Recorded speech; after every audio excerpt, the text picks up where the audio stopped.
1961, they passed the Dowry Prohibition Act, and this was to prohibit dowry from occurring. How many places actually adhered to that?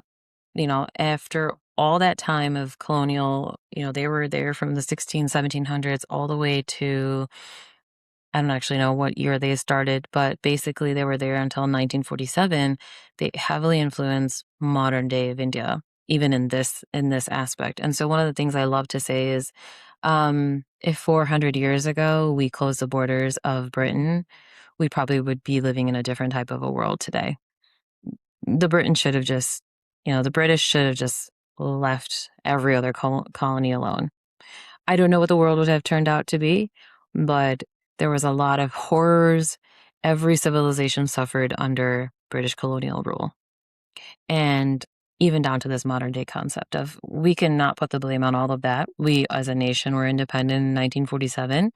And we have the ability to go back to our prehistoric, pre-colonial times. Have we done much work on that? There's been lots of efforts in the legal system, but as you know, someone from India or even know what the legal system is like, that it's easily rigged. You could easily bribe people.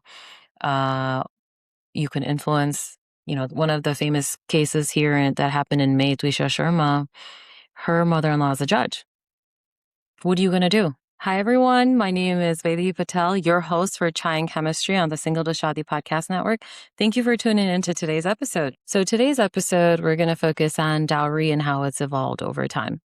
I'm not sure how engaged you've been, but there was 2 recent occurrences of deaths related to dowries not being fulfilled in India. And these both happened to be within a week apart in India. And it struck me a chord because I read a book called The Dowry Bride. This was released in 2007 by Shobhan Bantwal. But in that book, the story is about a young woman who gets married, and to some degree, the in-laws are pressuring her for dowry from her family, and either they're not able to produce it, or she comes from a family that's not able to cough up that much money. And then I think along the line, she's also not able to have a child. So then one night, her husband and her mother-in-law start to plot her murder, and she overhears that and starts to kind of plan her escape. So that's the premise of the book. But Shobhan wanted to dedicate this book to the disappearance of many newly brides in India. There's so many that occur, but some of these are under the cover. You don't hear about it because sometimes they burn the body before the family is able to even be informed. And then if, back in India a long time ago, if you got married, you were so many villages away, you lived with your in-laws, and if they basically don't hear back or tell you, they're like, oh, she left our house 2 months ago. Why hasn't she reached your house? And so the in-laws would communicate some kind of a fabricated story of like, she ran off with a lover. We haven't seen her. She said she was leaving. We tried to stop her, when in reality, they could have just burned her alive or, been abusing her the whole time or anything like that and preventing her from reaching her family. So this is a story that's been happening for years in India regarding dowries that sometimes cause rift between marriages because either the in-laws are asking the bride's family for more money, for cars, for houses, abusing her if they don't fulfill that. So this was a book in 2007. Today it is 2026. Why is this still happening? I have no idea, but I want to take this episode to dedicate it to those women and unfortunately so many more that will be a result of not fulfilling a bride's dowry and might lead to their death or, some abuse to them. So we'll start off with saying, what is dowry? So some of you might be familiar with this, but usually dowry is a form of payment. It could be a house, it could be property, it could be jewelry that's given to a bride when she gets married. So this practice actually existed outside of India. The earliest occurrence of this was in the Babylonian times and has actually been around Europe, Africa, Asia, everywhere. But initially the dowry was to be given to the bride because it's a form of financial security if she were to be widowed or divorced, or a starter amount so that her and her husband can basically start a family It's also given as an inheritance. Women didn't usually have a lot that they were given from their families. And so this would be a part of her dad's house. But it often has evolved over time. And what I learned in my research was that dowry, first historical reference of it was during the Babylonian times. And if you think about it, our Vedic culture, which is like, thousands of years ago when Ram and Krishna were around. In a lot of those epic texts, this form of a dowry didn't exist. So this is not an ancient practice that Hinduism or Vedic culture was actually formulated around. So during my research, I realized that, this is a newer concept that was introduced and evolved over time, and it's led to a lot of dowry deaths. And so I wanted to dive into where did it come from, and also how did it evolve? So as I mentioned, this was not a Vedic part of Hinduism or part of India. And if you are in tune with a lot of those epics, the Ramayana and the Mahabharata, I've watched them several times in my lifetime. There's key features in there and how women were portrayed. I've always been under the impression that women actually held more power, authority, and decision making, but basically being respected more than they are today in some ways. And also, one key factor was that some of the brides were able to choose their husbands. So yeah, back in the day, if you would have been in tune with at least the Ramayana, Lord Ram was part of a lot of other suitors that gathered when Sita's dad announced that she was ready to find a husband. And there was an obstacle that everybody had to complete, or a contest that everybody had to complete, where there was a bow that they had to pick up. It was Lord Shiva's bow. And at this swimbar, which is, the ability for a woman to pick their husband, she basically was still able to choose who she wanted to marry, as she wasn't forced into an arranged marriage. It was when she came of age and her father decided she was ready for that. She ultimately picked her suitor, being Lord Ram, because he was able to pick up the bow. Nobody else in the room was able to do that. Fast forward to the Mahabharata, which actually happened afterwards, which is Lord Krishna. During that time, there's another famous scene with Draupadi and the Pandavas where Arjun ends up doing, he's disguised as, actually, they're like, this is probably going into too much of the weeds, but essentially he used to be the world's best archer. He used to be able to shoot a bow and arrow with the most precision back in the day. And the obstacle or contest was whoever could hit the moving target and get the eye of the fish. It was a fish that was rotating. Whoever was able to pierce the eye is who Draupadi would marry. And everybody tried. They couldn't even do it. Arjun did. And she ends up marrying him. So these two very iconic moments in these epics also formulated a lot of my opinions of women used to be respected. Women had authority. Women weren't forced into arranged marriages. So where did this concept come from? And it's been intriguing to me. So obviously back in the day, I read more into it and said that there was no dowry that exists in the form that it does today. There was something called Sridan, and this was given to a woman as a gift. It was not mandatory.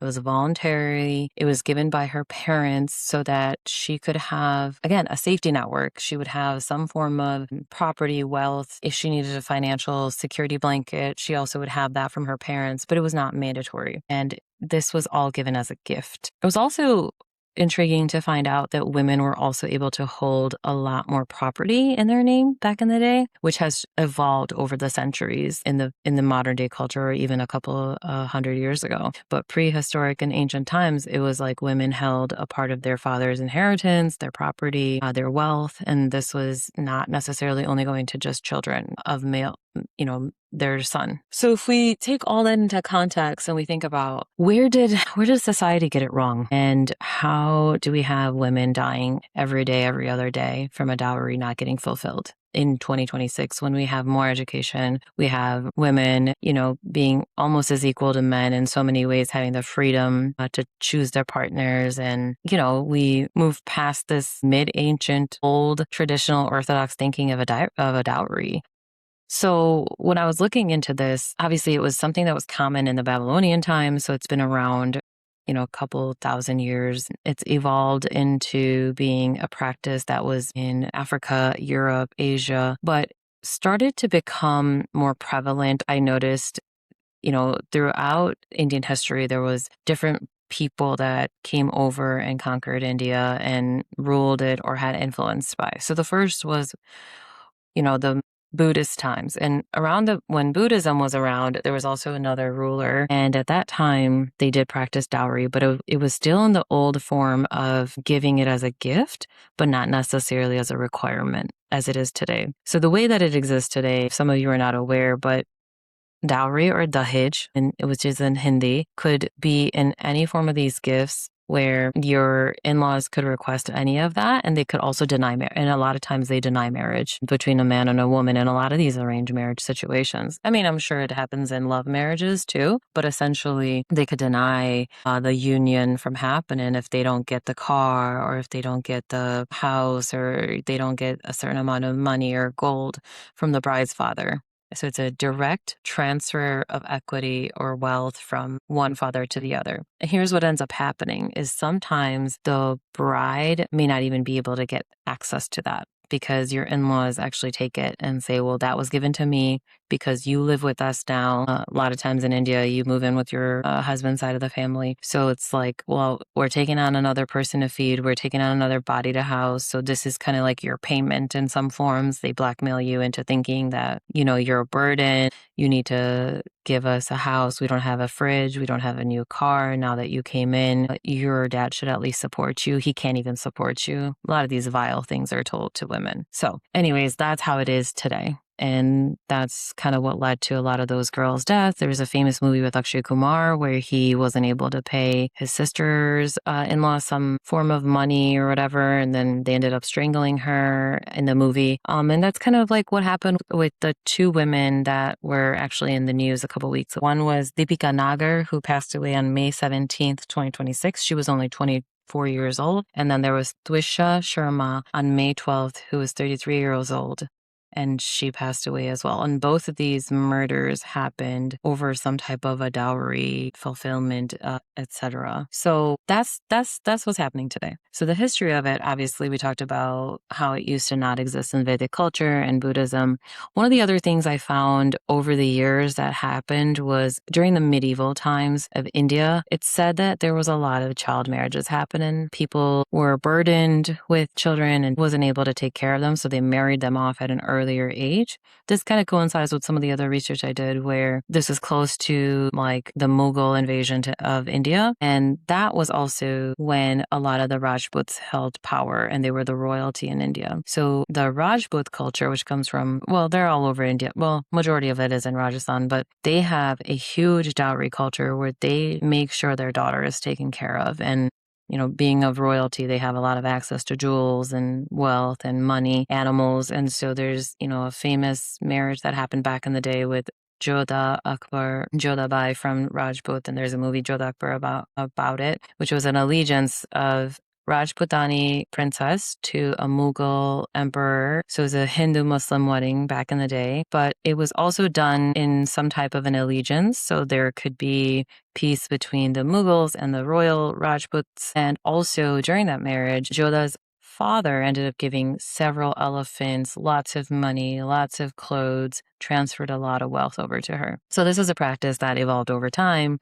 And if you're of Muslim background, there's a meher, which you end up giving to the bride's side of the family. So that's called, back in the days, like bride price or whatnot. And so it's like the groom's having to pay up to make sure that they get married. So between all of that, I feel like the practice of dowry probably evolved and changed into some form of prevalence because both cultures, and that union was not the only one. There were a lot of Hindu women that ended up, being married to a lot of the Mughals in India, and this practice kind of bounced back and forth. I think the third and most defining moment of dowry and when it actually switched was when the British invasion and colonialism happened. So when the British came into power, I read somewhere along the lines that like acquiring a piece of land was not common in India. So you didn't just pick a land and say, this 4x4 piece I own.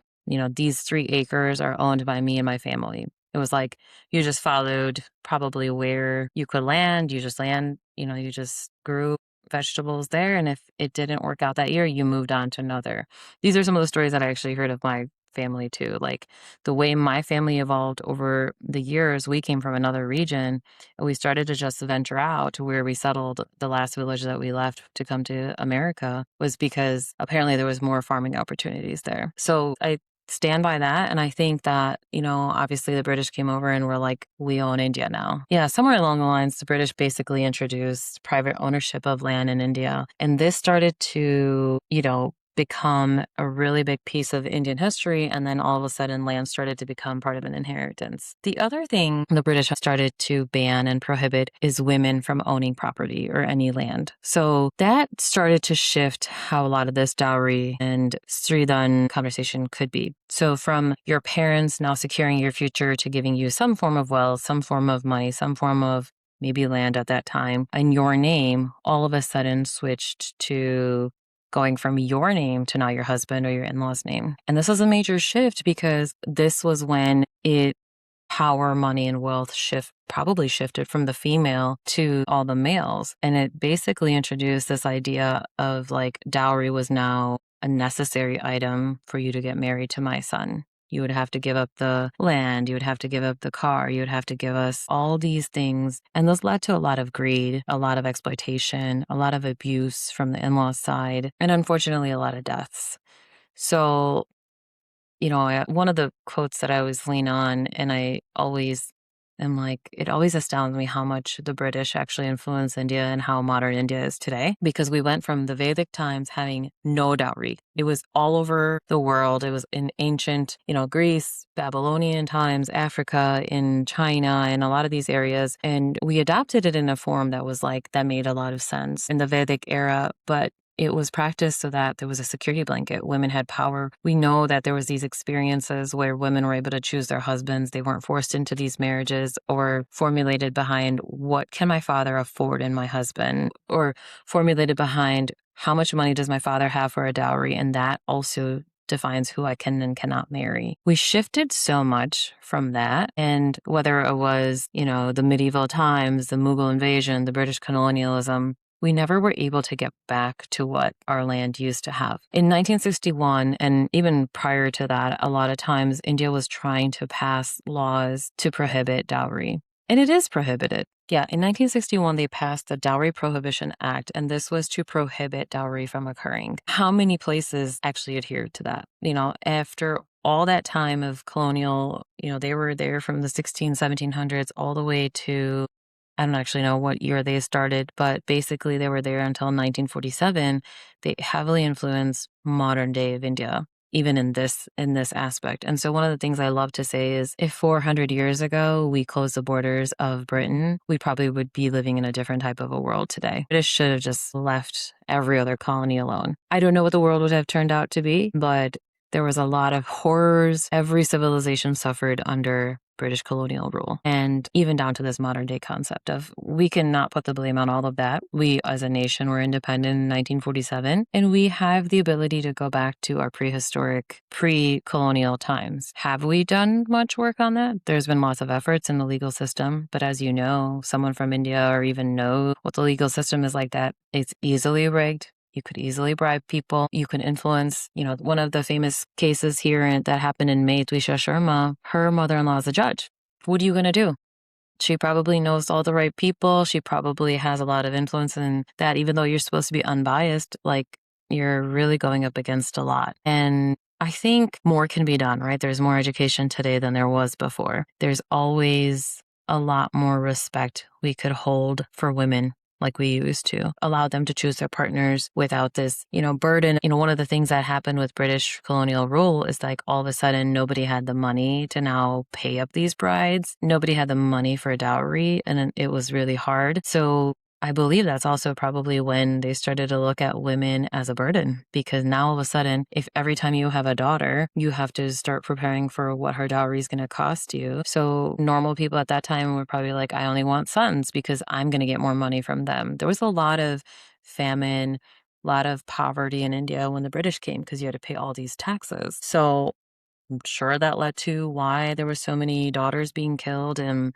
as soon as, they knew that it was a daughter, there was a lot of abortions that happened in India over the years. So nothing good came out of that. But, it's been many years since we've been free from the British colonial rule. So this is my call to my culture and my people to put a stance and start to abolish some of these old tactics that don't make any sense. Women are not a burden. Women is why society grows. Everyone is alive because of a woman. You can make a baby in a lab. You can make a baby through IVF, but a woman actually has to hold this baby. Someone has to hold this baby for 9 months. And there should be more respect around women because they have the power to create. They have the power to also destroy. There is so much that women contribute to society in ways that won't ever formulate into numbers. And I think we need to start listening to women more and respecting them. And I bring that up because in both of these cases, there are text messages of these women texting their parents being like, they're going to kill me. I don't think I'm going to be safe here. And I want to add that I've actually heard of real life experiences where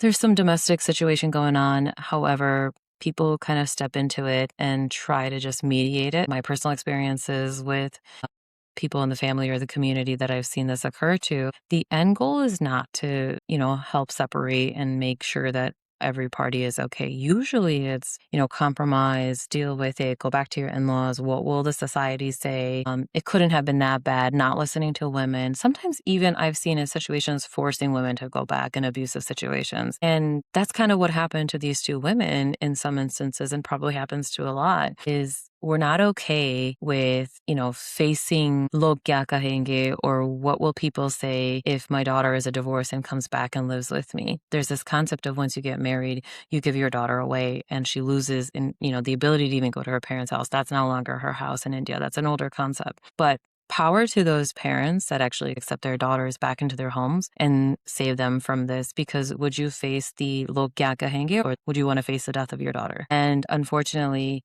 I'm not here to blame what happened. The domestic disputes are very terrible. But if at any point it was over money, we are now putting a number on a person's life. Whether this is between, a man or a woman. And I'm sure there are experiences of this where, like in Muslim culture or other cultures, that the men have to pay a certain amount of money to get married, probably exists there as well. But women are sometimes not as strong and able to fend off people. And I think one of these women were actually strangled to death. So literally 30 minutes before, she was on the phone with her parents, and by that time she was killed and they were basically called over. So we have to protect our human beings, whether it's a man or a woman that is in an abusive situation. We should probably support them in making the best decision that is for them, their sanity, if there's children involved. Forcing them to stay in abusive relationships, whether it's over money, physical, mental abuse, is not okay. It is 2026. I want to remind you that I read about this concept in 2007.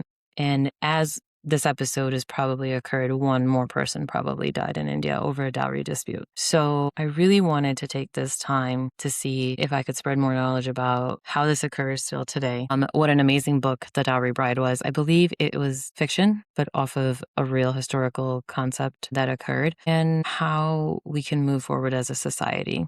These poor women that were in these abusive relationships, my heart goes out to them. And anyone else that's in a relationship, please seek the help that you need. If you need any sort of empowerment, we should build a society that helps and releases these women from an abusive situation and supports them in their own independence and their own freedom. So with that, I wanted to end this episode of Chai and Chemistry on a very dark topic, and wanted to dive into what dowry was in India and how it evolved over time, and where we can hopefully nip it in the bud for the future. So thank you for joining to this episode of Chai and Chemistry with Vaidehi Patel. Tune in for the next one.